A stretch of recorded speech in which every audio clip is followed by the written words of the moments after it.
Olá, pessoal, tudo bem? Espero que todos estejam bem, espero que todos tenham gostado ali da primeira semana, né? Tivemos ali alguns vídeos. Esse vídeo está sendo gravado antes da nossa aula presencial. Vamos nos conhecer, já ter nos conhecido, né? E aí vocês vão estar vendo esse vídeo. Quem está se antecipando antes da nossa aula também vai estar assim junto comigo, sem conhecê-los. Mas aqui estamos, né, falando sobre o conteúdo de cargos e salários. Então, esse vídeo, ele contempla ali nossa semana 2 e o que que a gente tem nessa semana 2, tá? Na semana 2 a gente aliás, na semana um nós vimos ali que a gente viu um pouquinho de cargos, um pouquinho da história, um pouquinho de budget, orçamento, né, e agora a gente vai falar um pouquinho aí, né, da própria parte de cargos e salários, né. Então a gente tem, o perfil do profissional de RH, né, que a gente tem um analista de cargos de salário júnior, sênior e pleno. Então, quem fizer, né, essa disciplina, gravou bem as informações, aprendeu bastante, vai entender que ali você pode atuar como um analista de cargos júnior, porque você pode auxiliar nas descrições de cargos. No vídeo que mostra ali um pouco da pesquisa, daquela consultoria júnior, que ela fala um pouco sobre as descrições de cargos, as confecções de tabelas, né? Então, isso você vai ter um auxiliar, um analista júnior, ele consegue estar auxiliando nessas pesquisas, nesse desenho, nessas descrições, tá? Então, quando a gente fala de plano de cargos e salários, a gente tem que ter tanto um equilíbrio interno quanto externo, por isso que a gente fala das pesquisas salariais. É importante ter um comitê de salários, depois nós vamos na nossa aula presencial online aí, nós vamos ter um pouquinho mais explicando sobre isso, né? Mas é importante, e o que eu quero passar para vocês aqui desse tema, e deixar um pouco no vídeo, que vocês vão ter que gravar um pouco mais aí para desenvolver, a gente tem que ter um formulário, tá? Esse formulário ele pode ser online, ele pode ser em Excel, ele pode ser em Word, não tem um modelo padrão específico, né? Mas a sugestão nesses formulários é que você tenha esses dados, né? De nome da empresa, o tipo do cargo, o nome do cargo.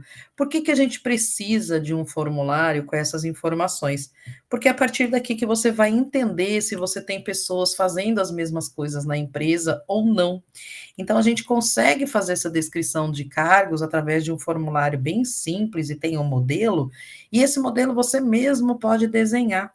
Então, você pode colocar ali no seu Word, você pode colocar no seu Excel as habilidades que você tem para desenhar formulário, e aí você diz ali todas essas informações. A partir daqui, você tem que pensar e não na pessoa, e sim na cadeira. Como assim, professor? O que é essa cadeira? Quando a gente fala quem é a professora Andréia dentro da Flamingo, né? Então, eu sou uma professora de ensino superior dentro da Flamingo, o meu setor, né, é a sala de aula, é o professor, o colegiado, né? Nós vamos entender um pouquinho o que é o CCBO, depois nós vamos estar falando, não vamos entrar nesses méritos agora, a importância disso, mas eu prefiro falar sobre CBO nas nossas aulas de encontro ao vivo, que a gente entra num site e eu mostro como fazer essas pesquisas na prática, e a gente tem ali as atribuições principais desse cargo, da professora Andréia, ou da coordenadora de folha de pagamento. Quais são as atribuições dessa cadeira e não da Andréia, né? Por que a gente tem que pensar assim? Porque às vezes a Andréia tem N conhecimento que ela trouxe no mercado de trabalho, ela tem mais de 30 anos, mas para atuar dentro da empresa, eu preciso ter uma pessoa que está mais de 30 anos no mercado? Não, eu posso ter uma pessoa que tenha conhecimento de cargo e salário, de descrição, porque é para auxiliar alguém, como eu falei, que seria um analista júnior. Então, quando a gente fala no analista júnior de um cargo, eu vou colocar quais são as atribuições principais desse cargo, né? Quais são as tarefas que ela vai desempenhar? O que eu exijo desse cargo?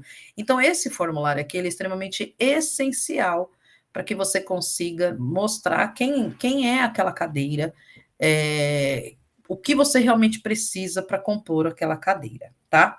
Então, isso é extremamente importante. Eu estou descompartilhando aqui porque eu vou colocar um pouquinho do outro material, porque aqui é uma breve apresentação do que a gente vai ver, né?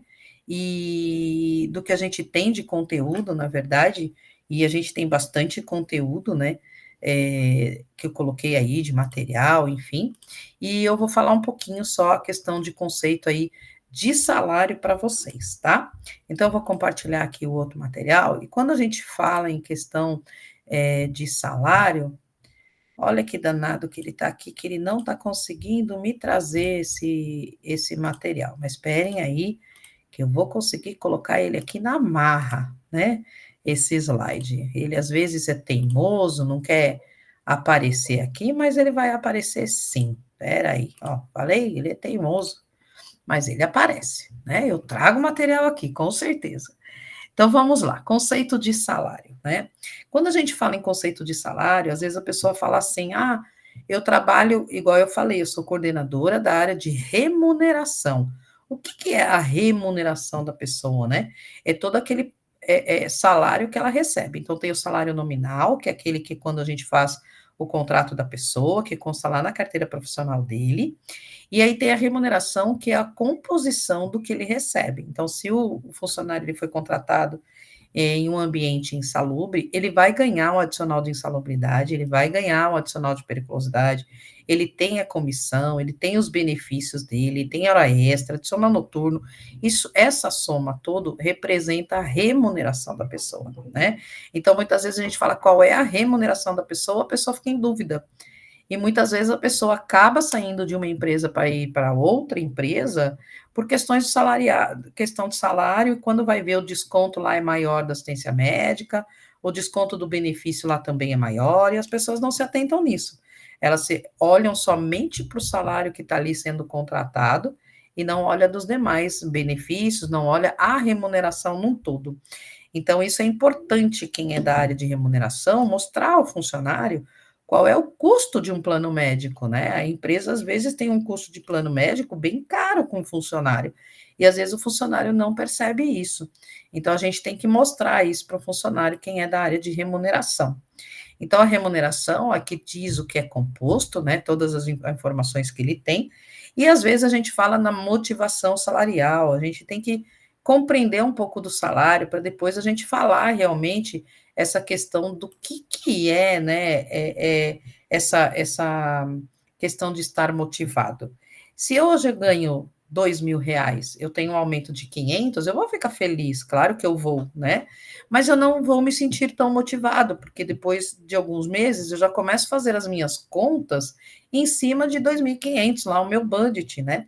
Então, se o meu orçamento eu fazia por 2.000, agora eu estou com 2.500, eu acabo tendo aí gastos maiores, e daqui a um pouco meu salário também já não está bacana. Então, às vezes, um mérito, né, vale a pena sim de a gente dar ao funcionário, mas a gente também tem que pensar muito nos benefícios, qualidade de vida, ambiente de trabalho, a gente também tem que se preocupar bastante sobre isso, tá? A gente vai ver um pouquinho de remuneração por competência no nosso encontro aí virtual, né, online, que nós vamos ter na quinta-feira. Então, veja se vocês encontram alguma coisa de remuneração por competência. Eu coloquei alguns textos, eu coloquei algumas informações sobre, mas a gente vai falar um pouco sobre isso, né? Como é que eu valorizo o meu funcionário, como é que eu coloco essa remuneração a ele por competência, como é que eu faço isso, tá? Então a gente vai estar ali no nosso encontro, eu vou estar trazendo mais explicações sobre, é importante que você leia também, né? Eu tenho bastante conteúdo aqui, mas é interessante a gente olhar, porque a gente não vai conseguir passar por todos esses materiais, então vocês também têm que colaborar, fazer ali a leitura, olhar direitinho o que tem, né? Eu acho que é importantíssimo ter essas informações, tá bom? Então, aqui é um bem curtinho, uma explicação do que a gente vai ver nessa semana. Daqui um pouco eu encontro vocês, até breve, beijos e fiquem com Deus.